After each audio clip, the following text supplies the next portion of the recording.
IPL 2025 royal Challengers Bangalore है जो 18 सालों बाद चैंपियन ट्रॉफी जीते, मगर आरसीबी का जीत का माहौल है जो गम में बदल कर रह गया। आरसीबी की फैंस है जो पिछले 18 सालों से इंतजार कर रहे थे कि हमारी टीम है जो फाइनल में भी पहुंचते हैं, मगर फाइनल से आज तक कभी है जो चैंपियन ट्रॉफी लेकर नहीं आए थे। इस बार आरसीबी है जो फाइनल तक पहुंचे और फाइनल से चैंपियन ट्रॉफी लेकर आए, मगर आरसीबी का जीत का माहौल है जो गम में बदल कर रह गया। इसी के चलते बड़ बुजुर्ग हैं जो अपने बच्चों को आज भी ये शिक्षा दिया करते हैं कि कभी खुशी आए तो खुशी के लिए ज़्यादा उतावले होने की ज़रूरत नहीं है, क्योंकि खुशी का नज़र है जो सबसे ज़्यादा लगता है। और आज यही हुआ है रॉयल चैलेंजर्स बेंगलोर के साथ कि 3 जून को रॉयल चैलेंजर्स बेंगलोर और पंजाब के बीच फाइनल मैच खेला गया, जिसमें आरसीबी हैं जो पंजाब को 6 रन से हरा कर चैंपियन ट्रॉफी के जो अपने नाम कर लिए। और उसके बाद 4 जून को आरसीबी की टीम है जो कर्नाटक की राजधानी बेंगलोर में पहुंचे, जहां चिन्ना स्वामी स्टेडियम में एक तरफ आरसीबी की टीम है जो जीत का जश्न मना रहे थे, तो दूसरी तरफ स्टेडियम के बाहर है जो भगदड़ मच गया और उसमें कम से कम 11 लोगों की जान चल गया, जबकि 33 लोग हैं जो गंभीर रूप से घायल हो गए। उस भगदड़ में 11 लोगों की जान गया, जिसमें 5 महिला की जान चल गया और 6 पुरुष का जान चल गया। टोटल 11 लोगों की जान चल गया। आईपीएल का फाइनल मैच है जो देखे होंगे, उसमें विराट कोहली की आंखें हैं जो थोड़ी नम्र दिखाई दे रहा था। विराट कोहली हैं जो फाइनल मैच जीत भी रहे थे, लेकिन फिर भी उनकी आंखों से आंसू बह रहा था। जिसके बाद आरसीबी के 3 लाख फैंस हैं जो चिन्ना स्वामी स्टेडियम पहुंच गए केवल विराट कोहली की आंखों के आंसू पोंछने के लिए। जिसके बाद भगदड़ मचने से कम 11 लोगों की जान चल गया, मगर आज उनके परिवार वालों की आंखों से आंसू कौन पोंछ रहा है। इसी के चलते कहा गया है कि कभी खुशी का आंसू बहे तो वो आंसू है जो खुद पोंछा करिए, न तो बहुत सा लोग हैं जो वो आंसू पोंछने के लिए पहुंचते हैं तो अपनी आंखों से इतनी ज़्यादा आंसू बहता है कि शायद आदमी कम पड़ जाता है खुशी का आंसू पोंछने के लिए। इसी के चलते एक कहा गया है कि खुशी के आंसू पोंछने के लिए तो सब कोई आते हैं, मगर दुख का आंसू है जो पोंछने के लिए कोई भी नहीं आता है। इस वीडियो को देखिए कि इस वीडियो में कितनी बड़ी संख्या में लोग हैं जो चिन्ना स्वामी स्टेडियम पहुंच गए हैं केवल जश्न मनाने के लिए।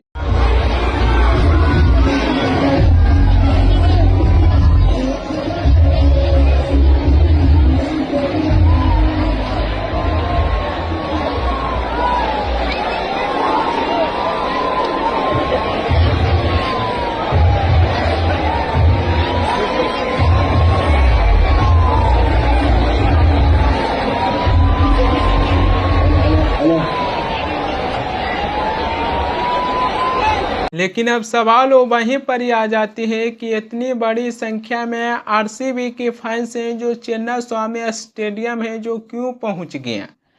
अगर कोई आरसीबी की फैंस हैं, आरसीबी फाइनल मैच जीत गया तो जीत का जश्न सड़कों पर मनाने की क्या ज़रूरत है। इससे बढ़िया ये अपने घर में फैमिली और माता पिता के साथ आरसीबी की जीत की खुशी में जश्न मनाइए। इससे बढ़कर तो और भी कोई हमें जश्न ही दिखाई नहीं देती है। विराट कोहली के फैंस मैं भी हूँ, विराट कोहली के फैंस हर एक लोग हैं, लेकिन इसका मतलब तो ये नहीं होता है कि हम विराट कोहली के चक्कर में अपनी जान गंवा देंगे। बहुत सा ऐसे लोग होते हैं जो कहते हैं कि हम विराट कोहली का बहुत बड़ा फैंस हैं और पूरी दुनिया के सामने साबित करना चाहते हैं कि हम विराट कोहली का बहुत बड़ा फैंस हैं। मैं उनको कहना चाहूँगा कि खुद क्रिकेट खेलिए और खुद क्रिकेट की तैयारी करिए। एक दिन ऐसा समय आएगा कि विराट कोहली के साथ है जो आप खुद क्रिकेट खेलिएगा। और इसका जीता जागता उदाहरण है जो बिहार के समस्तीपुर जिले से वैभव सूर्यवंशी हैं जो दिए हैं। 14 साल के वैभव सूर्यवंशी हैं जो न किसी खिलाड़ी का फैंस थे और न ही किसी टीम का फैंस थे। वैभव सूर्यवंशी हैं जो केवल अपनी क्रिकेट खेलते थे और क्रिकेट की तैयारी करते थे, मगर आज एक ऐसा समय आया कि वैभव सूर्यवंशी हैं जो खुद IPL हैं जो विराट कोहली के साथ खेले थे। अगर वैभव सूर्यवंशी हैं जो किसी टीम का फैंस होते हैं, किसी खिलाड़ी का फैंस होते हैं और पूरी दुनिया के सामने यह बताने का काम करते हैं कि हम इस खिलाड़ी का बहुत बड़ा फैंस हैं, तो शायद आज वैभव सूर्यवंशी हैं जो IPL हैं जो विराट कोहली के साथ नहीं खेल पाते, मगर वैभव सूर्यवंशी हैं जो ये सारी बातों को नकार कर अपनी मेहनत और लगन से क्रिकेट की तैयारी किए और बिहार के समस्तीपुर जिले से वैभव सूर्यवंशी हैं जो फैंस को जीता जागता उदाहरण दिए हैं। चिन्नास्वामी स्टेडियम में प्रवेश करने के लिए फ्री पास एंट्री का व्यवस्था किया गया था। दरअसल ये घोषणा किया गया कि अगर कोई भी व्यक्ति चिन्नास्वामी स्टेडियम के अंदर प्रवेश करना चाहते हैं तो उनको RCB के वेबसाइट पर जाकर वहां से पास लेना होगा। ये घोषणा होने के बाद बहुत से लोग हैं जो RCB की वेबसाइट को विजिट करने लगे, मगर RCB की वेबसाइट है जो क्रैश हो गया। जो पास लिए वो भी स्टेडियम के अंदर गए और जो पास नहीं लिए वो भी स्टेडियम के अंदर प्रवेश कर गए। स्टेडियम में घुसने के लिए गेट नंबर 10 और गेट नंबर 12 और गेट नंबर 13 को तोड़ने का भी कोशिश किया गया, जिसके बाद पुलिस ने जो अपने बल प्रयोग किए और नाले पर जो सैलाब था वो भी ढह गया। भगदड़ के पीछे एक और सबसे बड़ी वजह बताई जा रही है कि कल बारिश भी हो रहा था और बारिश के वजह से भी भगदड़ मचा है।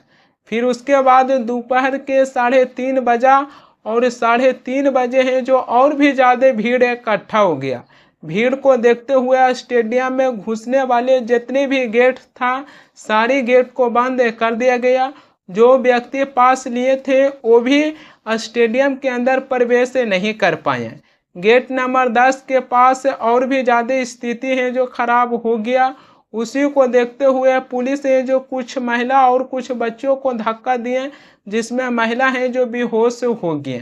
सरकार का ये दावा है कि 5000 पुलिसकर्मी को तैनात किया गया था, मगर 5000 पुलिसकर्मी को तैनात किया गया, लेकिन फिर भी इतनी बड़ी संख्या में लोग पहुंचे, उनको पुलिस ने जो संभाल नहीं पाए।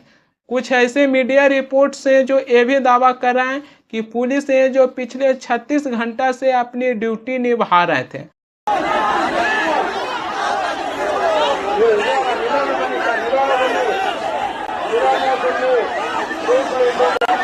इस वीडियो को देखे होंगे, इस वीडियो में लोग हैं जो एक दूसरे पर चढ़ते हुए दिखाई दे रहे हैं। उस भीड़ में जो लोग मौजूद थे उन्होंने बताया कि जो गिरे वो उठ नहीं पाए और लोग हैं जो एक दूसरे के ऊपर चढ़ते चल गए। भीड़ के वजह से सही समय पर एम्बुलेंस भी वहाँ पर वो नहीं पहुँच पाया। लेकिन अगर भगदड़ की बात कीजिएगा तो ये भगदड़ 1-2 महीना पर कहीं न कहीं भगदड़ जैसा स्थिति बन जाती है और ऐसे भगदड़ है जो होते हुए दिखाई दिया है। कुंभ में भी भगदड़ मचा, उसमें 30 लोगों की जानें चल गया, जबकि नई दिल्ली रेलवे स्टेशन पर प्लेटफॉर्म बदलने की वजह से जो कुंभ आने वाले जो श्रद्धालु थे वहाँ पर भी भगदड़ मचा और नई दिल्ली रेलवे स्टेशन पर भगदड़ मचने से कम 18 लोगों की जानें चल गया। भोला बाबा को जानते होंगे, जो यूपी के हाथरस में इनका सत्संग चल रहा था, लेकिन इतनी ज़्यादा भीड़ इकट्ठा हो गया था कि भोला बाबा की सत्संग में भगदड़ मचने से कम 121 लोगों की जानें चल गया। आज कर्नाटक की राजधानी बेंगलुरु में चिन्नास्वामी स्टेडियम के पास भगदड़ मचा, तो कर्नाटक के मुख्यमंत्री सिद्धरामैया है जो उन्होंने कुंभ का एग्जाम्पल दिए हैं कि कुंभ में कम से कम 50-60 लोगों की जानें चल गया। मैं कर्नाटक के मुख्यमंत्री सिद्धरामैया से पूछना चाहूँगा कि जो घटना पहले हुआ है और जो घटना वर्तमान के समय में हो रहा है, इसका भी इतिहास के साथ आप जोड़ दीजिएगा, कर्नाटक के मुख्यमंत्री सिद्धारमैया जो बयान दिए हैं, इससे एक बहुत बड़ी सवाल खड़ी होती है कि कोई भी घटना होती है तो उस घटना को लेकर कुंभ के साथ मत जोड़िए। महाकुंभ में भगदड़ मचने से कम 30 लोगों की जान चल गया था। अखिलेश यादव है जो उत्तर प्रदेश के मुख्यमंत्री योगी आदित्यनाथ से सवाल पूछ रहे थे कि आखिरकार सरकार है जो क्या छिपाना चाहते हैं, कितने लोगों को जान गया है, जो सरकार अभी तक स्पष्ट रूप से नहीं बता पाए हैं। तो सरकार 40 करोड़ लोगों का स्नान के लिए गिनती गिन रही है और हर स्नान के बाद वो करोड़ों की गिनती बता देते हैं। जो लोग करोड़ों की गिनती गिन रहे हैं वो केवल उन बातों को नहीं बता पा रहे कि जान कितनी गई है, लापता कितने लोग हैं। हम और आप लोग लगातार खबरें सुन रहे हैं, कोई अपने पिता को ढूंढ रहा है, कोई अपने परिवार के दूसरे सदस्यों को ढूंढ रहा है, भाई भाई को ढूंढ रहा है, बेटी पिता को ढूंढ रही है। तो ये जो घटनाएं सुनने को मिल रही हैं कि बेटा के पिता एक्सपायर हो गए हैं, उनको डेथ सर्टिफिकेट नहीं दे रहे हैं। आखिरकार क्या छिपाना चाहती सरकार, जब आपने कह दिया है कि कुंभ में मरने वालों के जिन परिवारों की जान गई है उनको 25 लाख का मुआवजा देंगे, मदद करेंगे उनके परिवार की, तो ये गिनती क्यों छिपा रहे हैं आप? मगर ये सवाल आज विपक्ष से भी पूछा जाएगा कि बीजेपी की सरकार में भगदड़ मचती है तो विपक्ष है जो प्रेस कॉन्फ्रेंस से करते हैं। महाकुंभ में भगदड़ मचा, उसमें 30 लोगों की जान चल गया। अखिलेश यादव है जो उत्तर प्रदेश की सरकार से खूब सवाल पूछ रहे थे। मगर कर्नाटक की राजधानी बेंगलोर में भगदड़ मचा, उसमें कम से कम 11 लोगों की जान चल गया। अखिलेश यादव हैं जो किनके ऊपर सवाल खड़े किए हैं और किनको दोषी ठहराए हैं। कम से कम सरकार पर सवाल नहीं खड़े कर सकते हैं तो प्रशासन पर ही सवाल खड़े कर देते हैं। अखिलेश यादव हैं जो अपनी सोशल मीडिया एक्स पर यह बताए हैं, उन्होंने कहा है कि मैं परिवारों के प्रति संवेदन व्यक्त करता हूं और जो घायल हैं उनको जल्द स्वस्थ होने की कामना करते हैं।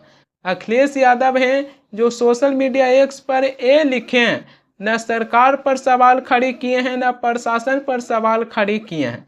ऐसा नहीं है कि भगदड़ के मुद्दों पर केवल विपक्ष से ही सवाल पूछा जाएगा, बल्कि बीजेपी से भी सवाल पूछा जाएगा। महाकुंभ का उतना बड़ा आयोजन हुआ, उसमें उत्तर प्रदेश के मुख्यमंत्री योगी आदित्यनाथ हैं जो लोगों से यह अपील कर रहे थे कि महाकुंभ आइए और यहाँ पर आकर डुबकी लगाइए। मगर उत्तर प्रदेश की सरकार है जो श्रद्धांजलियों को सही सलामत और सुरक्षित उनको घर तक नहीं पहुँचा पाए। भगदड़ मचने से 30 लोगों की जान चल गया।